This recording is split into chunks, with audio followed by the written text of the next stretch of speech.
اس حکم میں یہ بات بھی شامل ہے کہ دوسروں کی زندگیوں کو محفوظ بنائیں اور اپنی زندگیوں کو بھی خطرات سے دوچار نہ کریں۔ اگر ہم ان باتوں کا اطلاق روزمرہ زندگی میں کر سکیں، قتل جیسا جرم ہماری زندگی سے جاتا رہے گا، ہم میں سے زندگی کے پانی کی ندیں جاری ہوں گی، ہمارے وسیلے سے لوگ تازگی، زندگی، شادابی اور رویدگی پائیں گے، کیونکہ ہم میں موت نہیں ہوگی۔ دوسروں کی زندگی محفوظ کرنے کا معنی ہے دوسروں کی بھلائی اور بہتری کے طالب ہونا۔ یاد رہے، کہنا آسان اور کرنا مشکل ہوتا ہے۔ خدا یسوع مسیح کی طرف رجوع لائیں اور اپنی زندگی میں موجود کشمکش پر غالب آئیں۔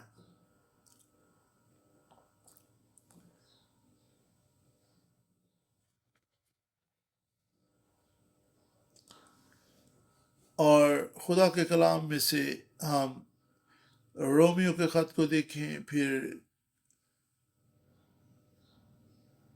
تو ہمیں دیکھنے کو ملتا ہے کہ مضبوط وہی ہے جو دوسروں کی غلطیوں سے درگزر کرتا ہے،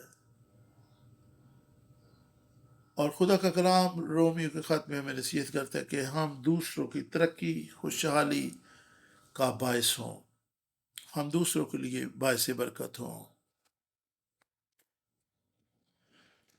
آئے چند ایک آیات کو دیکھیں گے۔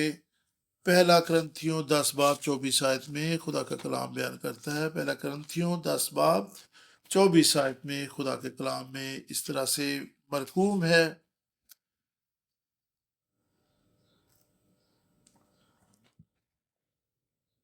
کوئی اپنی بہتری نہ ڈھونڈے بلکہ دوسرے کی۔ اور پھر پہلا کرنتھیوں 13:5 میں خدا کا کلام اس طرح سے بیان کرتا ہے،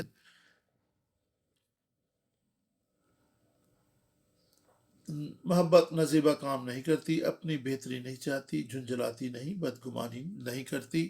اور پھر رومیو 15 باب اور 12 کو بھی ہم دیکھیں گے۔ رومیو 15 باب 12 میں خدا کے کلام میں اس طرح سے لکھا ہے،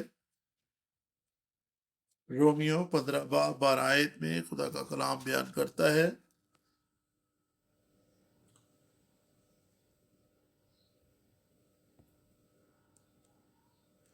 15 باب کی پہلی 2 آیات، غرض ہم زور آوروں کو چاہیے کہ ناتوانوں کی کمزوریوں کی رعایت کریں، نہ کہ اپنی خوشی کریں۔ بس ہم میں سے ہر شخص اپنے پڑوسی کو اس کی بہتری کے واسطے خوش کرے تاکہ اس کی ترقی ہو۔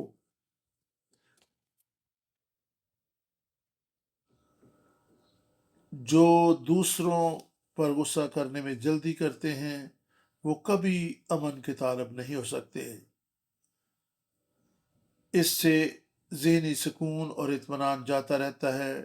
پیدائش 49 باب 6 خدا کا کلام بیان کرتا ہے کہ انہوں نے اپنے قہر و غضب میں آدمیوں کو قتل کیا۔ یعقوب 1 باب 19 سے 20 خدا کے کلام میں لکھا کہ ہر ایک شخص بولنے میں دھیرا ہو۔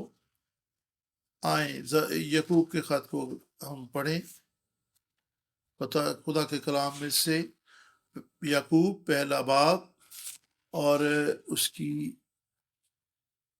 19 اور 20 کو ہم پڑھیں گے۔ خدا کے کلام میں اس طرح سے لکھا ہے 19 اور 20 میں، آئے میرے پیارے بھائیوں، یہ بات تم جانتے ہو کہ ہر آدمی سننے میں تیز اور بولنے میں دھیرا اور قہر میں دھیما ہو۔ اور پھر پیدائش 4 باب 5 سے 7 کہ غصے سے بدی اور ناراستی کو موقع ملتا ہے۔ اور اب دیکھ سکتے ہیں کہ موسیٰ بھی بنی اسرائیل کی مشکلات اور مسائل ان کے رویوں سے تنگ آ گیا اور اس میں قہر و غضب بھڑکا، اور کس طریقے سے اس کا یہ قہر و غضب اسے وعدہ کی سرزمین میں جانے کے لیے رکاوٹ بن گیا۔ غصے سے ذہنی سکون جاتا رہتا ہے، انسان کو اپنے پہ قابو نہیں رہتا، اس لیے وہ حیوان صفت ہو جاتا ہے، پھر اسے قتل و غارت جیسا گناہ بھی ہوتا ہے۔ بس وہ لوگ جو خدا کے فضل کے بیش بہا انتظام و انصرام کا انتظار کیے بغیر جلد غصے میں جاتے وہ اپنے لیے ہلاکت پیدا کرتے ہیں، وہ راست بازی جیسی دولت حاصل کرنے سے محروم رہتے ہیں۔ اس طرح امثال 16 باب 32 غصہ ابلیس کے لیے موقع فراہم کرتا ہے۔ بائبل مقدس بیان کرتی ہے کہ ہمیں اگر ہم قربان گاہ پر اپنی نظر گزرانتے ہوں تو ہمیں یاد آ جائے کہ ہمیں اپنے بھائی کے ساتھ ہمارے تعلقات کشیدہ ہیں تو پہلے جا کر ہم اس سے صلح کریں۔ متی 5:23-24 آیت بیان کرتی ہے کہ پہلے اپنے بھائی سے صلح کریں اور پھر واپس آ کر قربان گاہ پر اپنی نظر چڑھائیں۔ یہ آیت بیان کرتی ہے کہ ہمارا آسمانی باپ کس طرح سے چاہتا ہے کہ اس کے لوگ صلح اور محبت سے رہیں۔ ریورنڈ ابراہم پارک نے کتاب لکھی تھی، یہودا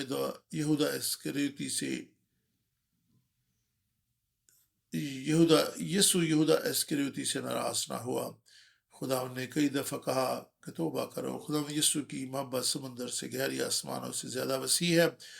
یسوع نے صلیب پر بھی اپنے ستانے والوں کے لیے دعا کی، ان کے لیے معافی کی درخواست اپنے آسمانی باپ سے کی۔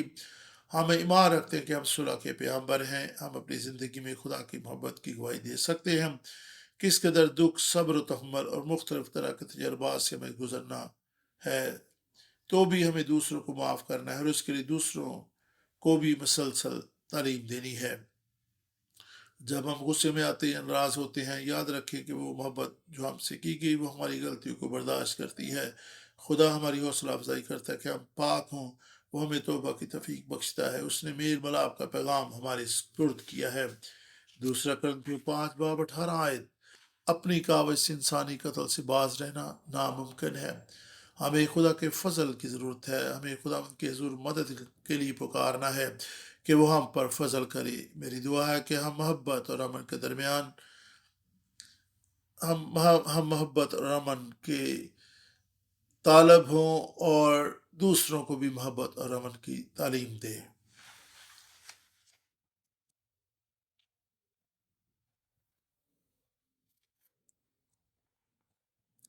وہی محبت ہم دوسرے سے کریں جو یسوع نے ہم سے کی۔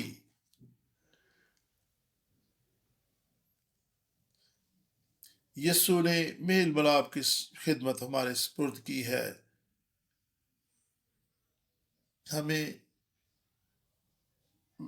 میل ملاپ کی خدمت دی گئی ہے اور ہمیں میل ملاپ اس خدمت کو آگے بڑھانا ہے۔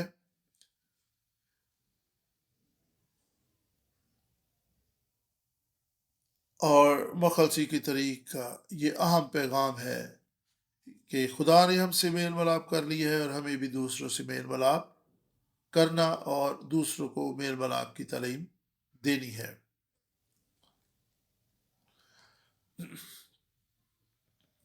آئیں خداوند سے توفیق چاہیں کہ خدا ہمیں اس پیغام پر عمل کرنے کی توفیق دے۔ دوسرا کرنتھیوں 5:18 آیت، یہ آخری حوالہ ہم پڑھیں گے، اس کے بعد ہم دعا کریں گے۔ دوسرا کرنتھیوں 5:18-19 آیت، 5:18-19 آیت میں خدا کے کلام میں اس طرح سے لکھا ہے،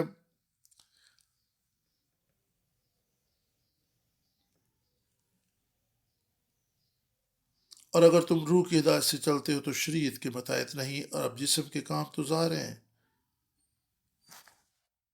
اور ہم دوسرا کرنتھیوں 5:18-19 آیت کو ہم پڑھیں گے۔ خدا کے کلام میں اس طرح سے لکھا ہے،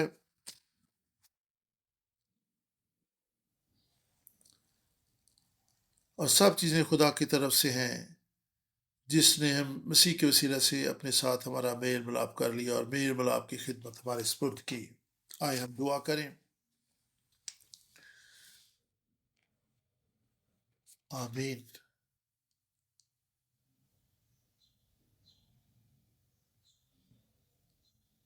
خداوند آسمانی باپ، جلالی باپ، عظیم خدا، تیرا شکر کہ تو نے ہمیں چھٹے حکم کے تعلق سے سیکھنے کا موقع بخشا۔ ہم جانتے ہیں کہ ہم سننے میں کند ہیں، ہمارے کانوں کو کھول دے، ہمیں فہم عطا کر تاکہ تیری محبت کی گہرائی کو سمجھ سکیں۔ جب موسیٰ کو تو نے یہ احکام دیے تو پتھر کی تختیوں پر لکھ کر دیے، اب ہمارے دلوں کی تختیوں پر لکھ دے۔